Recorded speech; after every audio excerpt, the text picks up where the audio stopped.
Hello කොහමද මගේ යාළුවෝ? අනේ ඉතින් පොත්ගුල්ලි අමතක කරලා දන්නෙත් නැහනේ. ඉතින් වීඩියෝස් නම් අරන් ඉන්න බැරි වුණා. අද ඔන්න කාලෙකින් ඇවිල්ලා ඉන්නවා. අද අන්බොක්සිං එකක් තමයි තියෙන්නේ. මේක ඇවිල්ලා තියෙන්නේ ඇත්තටම ජේ.ඩී තක්ෂිලා. ඔයගලන්ට මතකද දන්නේ නැහැ. ජේ.ඩී තක්ෂිලාගෙන් තමයි මට මේක ආවේ. ජේ.ඩී තක්ෂිලා ඔයගලන්ට මතක නම් මේ එයාගේ දෙවෙනි පොත. පළවෙනි පොත තමයි ඇත්තටම බහිරව කියන්නේ. ඔයගලන්ට මතකයි පොත්ගුල්ලිය ගැන ලස්සන රිවිව් එකක් අරන් ආවා. මොකද බහිරව කියන්නේ පොත්ගුල්ලිට විශේෂ පොතක්. මොකද පොත්ගුල්ලි හරිම ආසයි গুপ্ত ශානරේ පොත් කියවන්න. ඉතින් ඒක ඔයගොල්ලෝ දන්නවා දැන් මේ වෙනකොට. සහ ඔයගොල්ලොත් මං හිතනවා ඒ වගේ අමුතු ලස්සන පොත් කියවන්න කැමති ඇති කියලා. පුංචි මන්ත්‍රකාරියෝ මතක ඇති ඔයගොල්ලන්ට අපිට හම්බුණා බහිරව කතාවේ. සහ කපුටු රාළ කියලා නන්නේ මේ කපුටු කුමාරයෙක් නේද?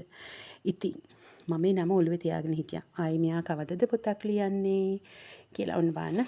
ගම් පාට ලස්සන කවර් එකකින් තමයි ඇවිල්ලා තියෙන්නේ. හරිම ලස්සනයි. පිටිපන මාවත දියුල පිටිය. එහෙමයි තියෙන්නේ. හරි. අපි දැන් බලමුද එහෙනම්.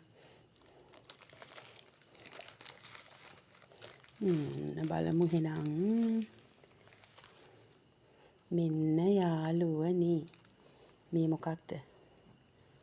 හරිම ඉන්ට්‍රෙස්ටිං. ආස හිතේ ඔයගොල්ලන්ට දැක්ක ගමන්ම සඳ රාක්ෂ පේනව නේද? හඳයි ලස්සන ගෑනු ළමෙකුයි රාක්ෂයෙක්ද නෑ ලස්සන කොල්ලෙක් ඉන්නේ හැබැයි බලමුනේ අපි ඉතින් අනිවාර්යෙන්ම ඔයගොල්ලන්ට ඉක්මනට මම පොත කියලා රිවිව් එකක් ගේනවා. ඔයගොල්ලොත් උණුවෙම තක්ෂිගේ ජේ.ඩී තක්ෂිලාගේ මේ ඉන්නේ ජේ.ඩී තක්ෂිලා ලස්සන ගෑනු ළමයා.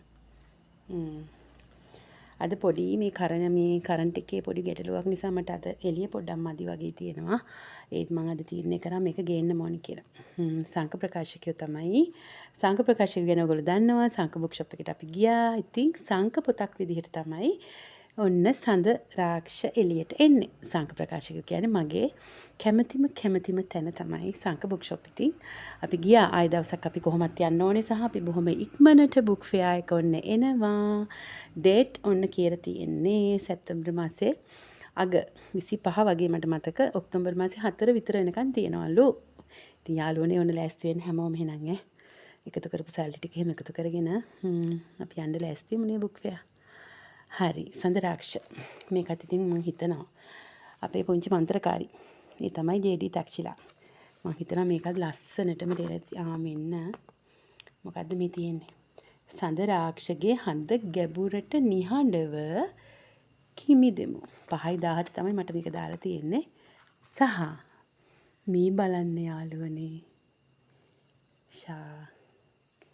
හරිම ලස්සනයි මේ බලන්න ඔයාලට පේනවද ඔයගලන්ට පේනවද මේක? අද මේ ආලෝකයේ ප්‍රශ්නයන්නේ.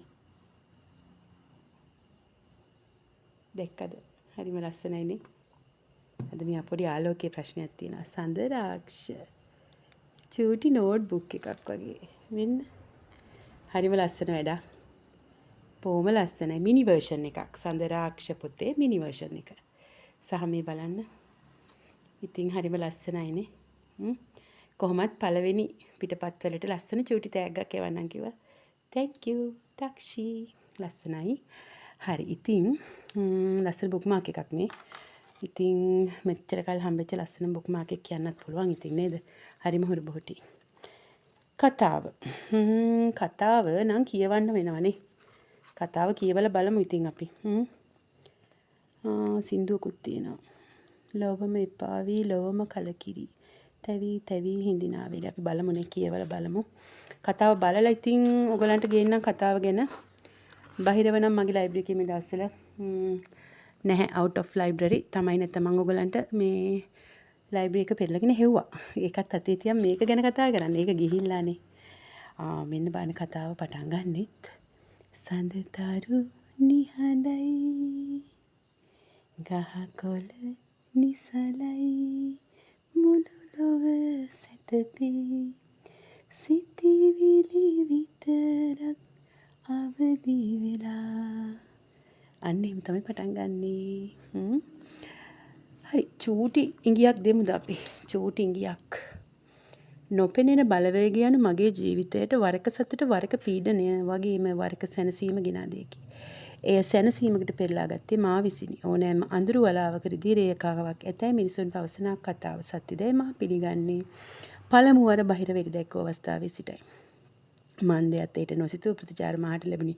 ඇත්තටම අනිවාර්යෙන්ම බහිරව කියන්නේ අමුතුම කතාවක්. ඒම කතාවක් මං කියවල නෑ. ඇත්තටම මට විශේෂයි. අනිවාර්යෙන් මට නම් විශේෂයි. සහ කපුටු කුමාරයෙක් ගැන ඉතින් අපි වෙන පොත්වල කියවලා නැහැනේ. සඳරාක්ෂ කියන්නේත් මම හිතනවා ඒ වගේම කතාවක් වෙයි. ඕගලන්ට අලුත් අත්දැකීමක් වෙයි. පෙනුමෙන් නම් ඇත්තටම එහෙමයි. පෙනුම හරිම ලස්සනයි යාළුවනේ. අද මං ඉන්නේ පොඩි මේ ලයිට් කරදරයක් එක්ක ඉන්නේ. මට ඕගලන්ට ආලෝකය පේනවා නේද මේකත් නිකන් හොල්මන් වගේ গুপ্ত වගේ හොරර් ටයිප් වෙලා තියෙන්නේ අද. හරි එහෙනම් මං ඉතින් අද අරන් ආවේ අන්බොක්සිං නේ. මේක අන්බොක්සිං බුක් රිවිව් නෙමෙයි. පොත කියවනවා ඉක්මනටම දැන් අනිවාර්යයෙන්ම හෙට ඉඳලා කියවන්න ගන්නවා. සහ ඊට පස්සේ අනිවාර්යෙන් ඉක්මනටම රිවිව් එක අරන් එන්නම්.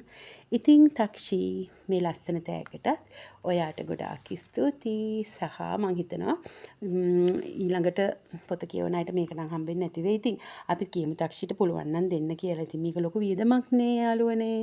ඉතින් මං බොහොම ආදරෙයි ලස්සන පොතක් කියවලා ඔයගලන්ට මම එහෙනම් රිවිව් එක අරන් එන්නම්. එහෙනම් පොත්ගුලිය ඔයාලට ගොඩාක් ආදරේ. ආව නැති වුණාට ඉතින් අමතක කරන්න නම් එපා හොඳේ. ඉස්සරහට හැමදාම නම් බැරි වෙයි. නමුත් දවස් 2-3කට සැරයක් අනිවාර්යයෙන්ම පොත්ගුලි ලස්සන පොත් අරන් එනවා. එහෙනම් ගින් එන්නම්.